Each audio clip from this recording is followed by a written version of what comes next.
Do you want to speak and write confidently in English? The best way to improve your English is first to build a strong vocabulary. প্রথমত vocabulary একদিনে অনেক বেশি শেখার দরকার নাই।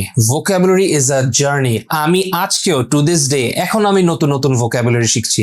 So এটার আসলে কোনো শেষ নাই। সো এই জন্য আপনাকেও আমি বলছি vocabularyর উপরে বেশি প্রেশার নিয়ে শেখার দরকার নাই। আপনি চেষ্টা করেন জাস্ট 5টা ভোকাবুলারি ওয়ার্ড আপনি দিনে শিখবেন। এই 5টা ওয়ার্ড করে যদি আপনি নিয়মিত মেনটেন করতে পারেন, দেখবেন আপনার কিন্তু ভোকাবুলারি এমনি অনেক বেড়ে যাবে। এর পাশাপাশি আপনি যেটা করবেন, অবশ্যই একটা ওয়ার্ডের মিনিংটা শুধু বুঝলে কিন্তু হবে না। আপনাকে মিনিং এর পাশাপাশি বুঝতে হবে এটা সেন্টেন্সে কিভাবে ব্যবহার হয়। এই ওয়ার্ডস গুলোকে আপনার অ্যাক্টিভ প্র্যাকটিসে নিয়ে আসতে হবে।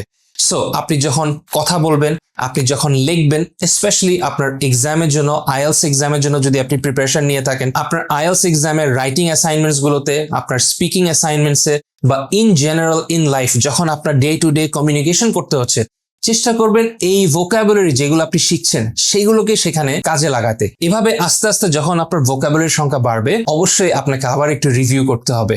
So 5 words a day, meanings with sentences, use them actively in your day-to-day practice and review.